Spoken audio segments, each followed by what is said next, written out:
안녕하세요. 성부와 성자와 성령의 이름으로 말씀을 전합니다. 네, 오늘도 다른 말씀을 전하겠습니다. 상담을 해보면 이렇게 예전에 신앙이 좋았는데 지금은 이렇게 툭 떨어져 있는 그런 분들이 계세요. 근데 이런 분들의 첫 시작이 왜 이렇게 됐느냐면 하나님의 뜻과 내 뜻이 있는데 내 뜻대로 이렇게 몇 번 하다 보면 하나님을 잃어버리게 됩니다. 우리가 매일 어떤 결정들을 하지 않습니까? 근데 그 결정에서 하나님의 뜻이 있어요. 그 하나님의 뜻을 따라야 됩니다. 내 뜻대로 자꾸 하면은 큰일 납니다. 그런데 내 뜻대로 자꾸 하다가 하나님을 잃어버리게 됩니다. 자, 어떻게 하나님의 뜻을 알 수 있겠습니까? 자, 이사를 어디로 갈까? 어떻게 하나님의 뜻을 알 수 있겠습니까? 자, 야고보서 1장 5절을 볼게요.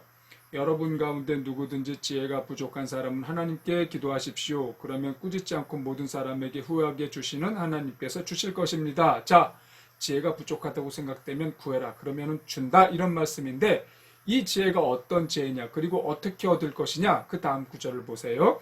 그러나 믿음으로 구하고 이렇게 말합니다. 이 믿음은 피스티스라는 단어인데 이 단어는 충성으로 번역이 되는 단어예요. 충성으로. 그래서 문맥에 따라 충성으로 할 건지 믿음으로 할 건지를 결정해야 되는데 이 문맥에서는 충성으로 번역을 해야 맞습니다. 자, 그렇게 번역을 하면 그러나 충성으로 구하고 조금도 충성하지 않는 행동을 하지 마십시오. 이런 뜻입니다. 그런 충성하지 않는 사람은 바람에 밀려 출렁거리는 바닷물결과 같습니다. 바닷물결을 아시죠? 그냥 그 정처가 없는 거지 않습니까? 바닷물결은 하나님의 뜻대로 할까 내 뜻대로 할까 이 사이에서 왔다 갔다 하는 사람을 말하는 거예요. 그런 사람은 주님에게서 무엇을 받으리라고 생각해서는 안 됩니다. 지혜 못 준다 이런 사람은 받지 못한다.